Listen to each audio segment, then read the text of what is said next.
अस्सलामुअलैकुम। आपको lithium iron phosphate, जिसे उर्फ़े आम में लिथियम बैटरी कहा जाता है, ख़रीद लेनी चाहिए। क्यों ख़रीद लेनी चाहिए, इसी सवाल का जवाब हम आज की वीडियो में देंगे।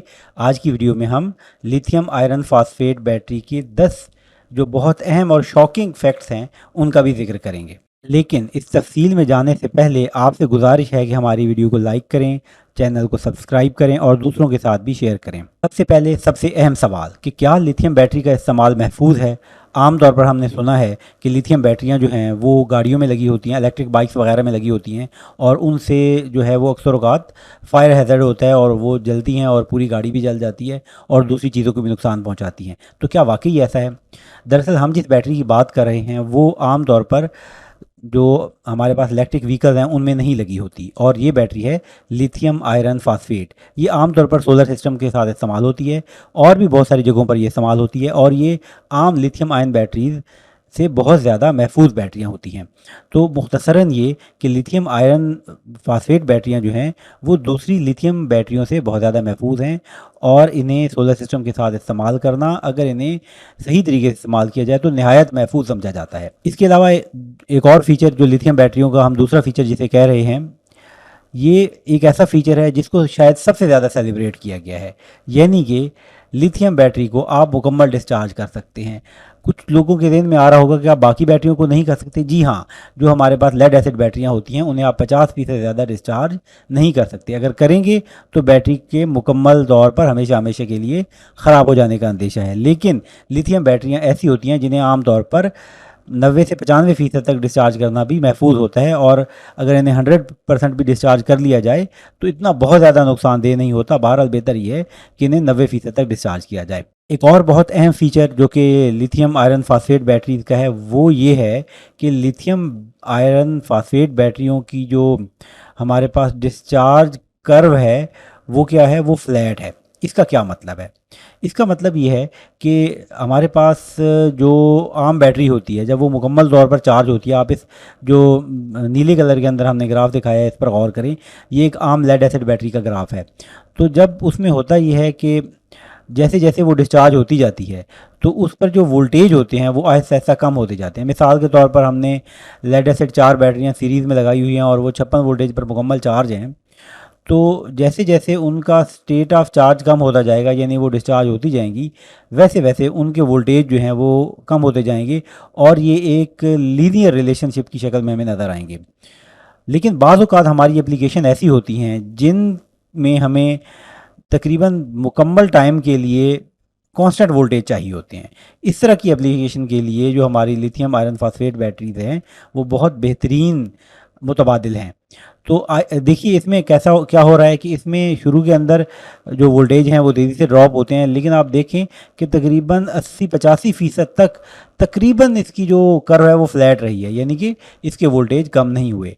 इससे एक और बात भी समझ में आती है, वो ये है कि ख़ुसूसन लिथियम आयरन फास्फेट बैटरियों के अंदर जो उसके वोल्टेज हैं वो उसकी स्टेट ऑफ चार्ज को रिप्रेजेंट नहीं करते। यानी कि आप ऐसा नहीं सोच सकते कि अब इसके ऊपर 54 वोल्टेज रह गए हैं तो ये इतने % डिस्चार्ज हो गई है, ऐसा कोई रिलेशन नहीं पाया जाता।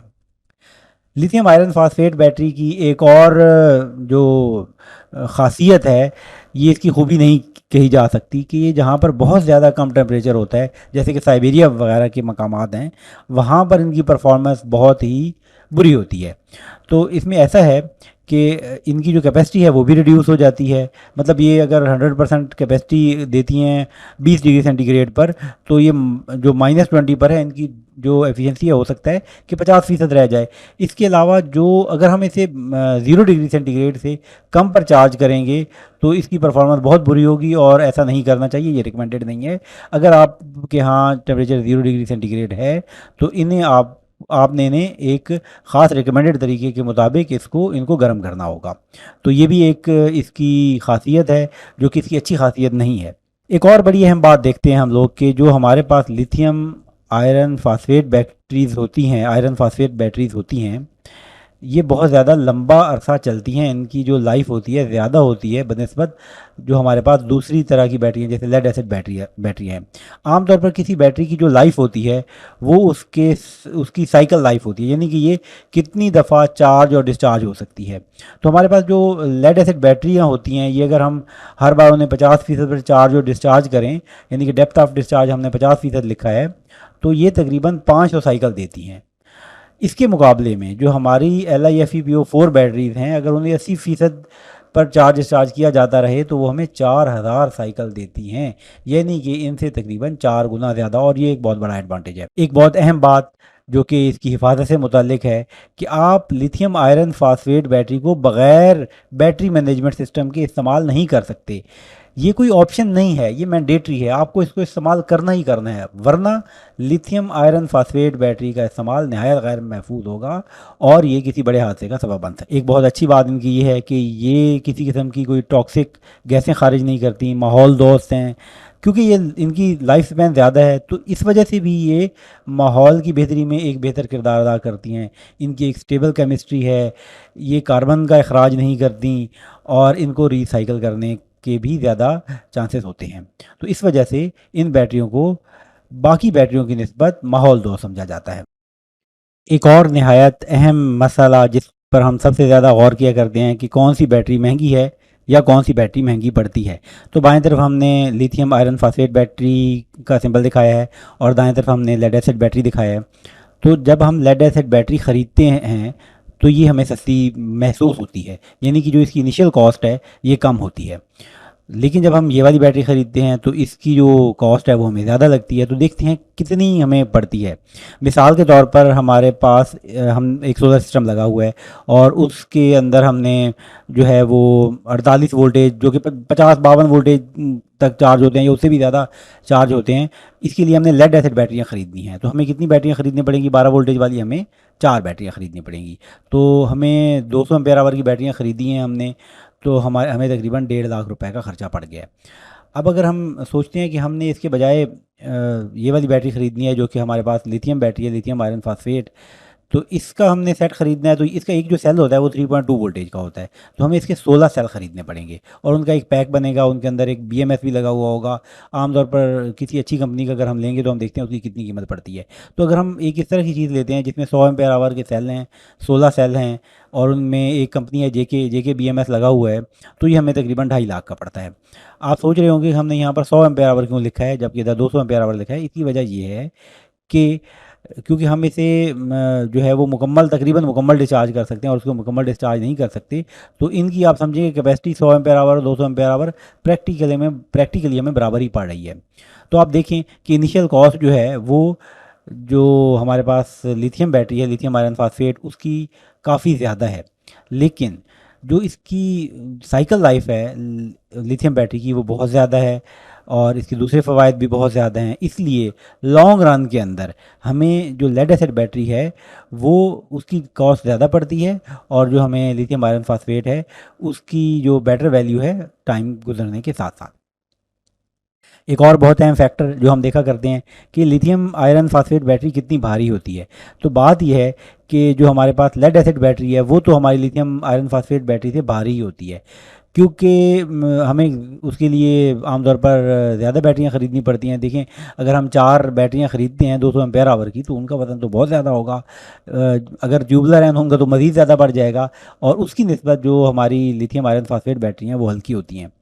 लेकिन अगर हम बाकी जो हमारे पास लिथियम बैटरी हैं जैसे कि जो गाड़ियों में लगती हैं उनको हम देखें, जैसे लिथियम कोबाल्ट ऑक्साइड की एक किस्म है, या हमारे पास NMC बैटरियां हैं, हमारे पास निकल मैगनीज कोबाल्ट है, इनकी निस्बत हमारी जो लिथियम आयरन फास्फेट बैटरी होती है ये भारी होती है।